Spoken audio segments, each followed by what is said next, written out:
Adams home ഗാർഡൻ്റെ പുതിയൊരു വീഡിയോയിലേക്ക് എല്ലാവർക്കും സ്വാഗതം. ഇതൊരു സെയിൽ വീഡിയോ ഒന്നല്ല കേട്ടോ, ഒരു പ്രത്യേക കാര്യം നിങ്ങളെ എല്ലാവരെയും അറിയിക്കാൻ വേണ്ടിയിട്ടാണ് ഈ വീഡിയോ ചെയ്യുന്നത്. ഡിസംബർ 28 നമ്മളൊരു സെയിൽ വീഡിയോ ചെയ്തിരുന്നു. ആ സെയിൽ വീഡിയോയ്ക്ക് കുറേ പേര് നമുക്ക് മെസ്സേജ് അയച്ചിരുന്നു കേട്ടോ. അതിൽ നമുക്ക് ഞായറാഴ്ച കാലത്ത് വരെയുള്ള ആളുകൾക്ക് നമുക്ക് മെസ്സേജിന് റിപ്ലൈ കൊടുക്കാൻ സാധിച്ചിട്ടുണ്ട്. അതിന് ശേഷം നമുക്ക് റിപ്ലൈ കൊടുക്കാൻ സാധിച്ചിട്ടില്ല. അതിൻ്റെ കാരണം കൂടി പറയാനായിട്ട് നമ്മൾ ഈ വീഡിയോ ചെയ്യുന്നത്.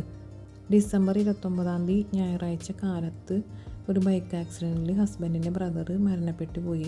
അപ്പോൾ അതിൻ്റെ ഭാഗമായിട്ട് നമുക്ക് വീഡിയോയ്ക്ക് മെസ്സേജിന് റിപ്ലൈ കൊടുക്കാനോ പിന്നെ ഒരു പുതിയ വീഡിയോ ഉണ്ടാവുമെന്ന് പറഞ്ഞത് ചെയ്യാനോ ഒന്നിനും സാധിച്ചിട്ടുണ്ടായിരുന്നില്ല. ഇന്നലെ ആയിരുന്നു അതിൻ്റെ ചടങ്ങും എല്ലാ കാര്യങ്ങളും. അപ്പോൾ നമുക്ക് ഞങ്ങളുടെ മതാചാരപ്രകാരം നാളെ ജനുവരി 2 5 കുർബാനയും അതിൻ്റെ ബാക്കി ചടങ്ങുകളൊക്കെ വെച്ചിരിക്കുന്നത്.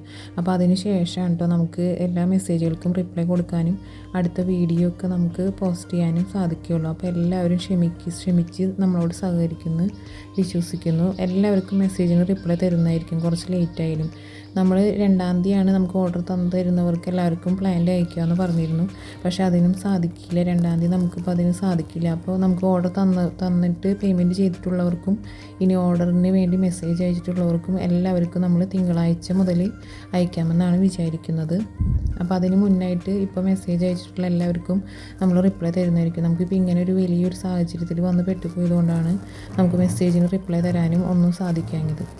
നമുക്കിപ്പോൾ മെസ്സേജ് അയച്ചിട്ടുള്ള എല്ലാവരുടെയും മെസ്സേജ് നമുക്ക് ഓപ്പൺ ചെയ്ത് അവർക്ക് ഇങ്ങനെ റിപ്ലൈ കൊടുക്കാനൊരു ബുദ്ധിമുട്ട് ഉള്ളതുകൊണ്ടാണ് നമ്മളിപ്പോൾ ഇങ്ങനെ ഒരു വീഡിയോ ആയിട്ട് ചെയ്യുന്നത്. അപ്പോൾ ഈ വീഡിയോയിലൂടെ നമ്മൾക്ക് മെസ്സേജ് അയച്ചിട്ടുള്ള എല്ലാവരും ഇതറിയുമെന്ന് വിചാരിക്കുന്നു. ഞായറാഴ്ച മുതൽ ഡിസംബർ 29 ഞായറാഴ്ച മുതൽ മെസ്സേജ് അയച്ചിട്ട് ഇന്ന് ജനുവരി 1 വരെയായിട്ട് നമുക്ക് മെസ്സേജിന് റിപ്ലൈ കിട്ടാണ്ടാവുമ്പോൾ ആർക്കായാലും ഒരു ദേഷ്യവും വിഷമമൊക്കെ ഉണ്ടാവും. പക്ഷേ നമുക്ക് ഇങ്ങനെ ഇത്രയും വലിയൊരു സാഹചര്യം ആയതുകൊണ്ടാണ് കേട്ടോ നമുക്ക് റിപ്ലൈ കൊടുക്കാൻ പറ്റാഞ്ഞത്. അതുകൊണ്ടാണ്. അപ്പോൾ എല്ലാവരും ക്ഷമിക്കണം, എന്നിട്ട് നമ്മളോട് സഹകരിക്കണം. ഇന്ന് 2025 ജനുവരി 1, പുതിയൊരു ദിവസം, പുതിയൊരു തുടക്കം, പുതിയൊരു വർഷം. എല്ലാവർക്കും സന്തോഷത്തിൻ്റെയും സമാധാനത്തിൻ്റെയും സംതൃപ്തിയുടെയും പുതിയൊരു വർഷമാവട്ടെ എന്ന് ആശംസിക്കുന്നു. എല്ലാവർക്കും ഹാപ്പി ന്യൂ ഇയർ.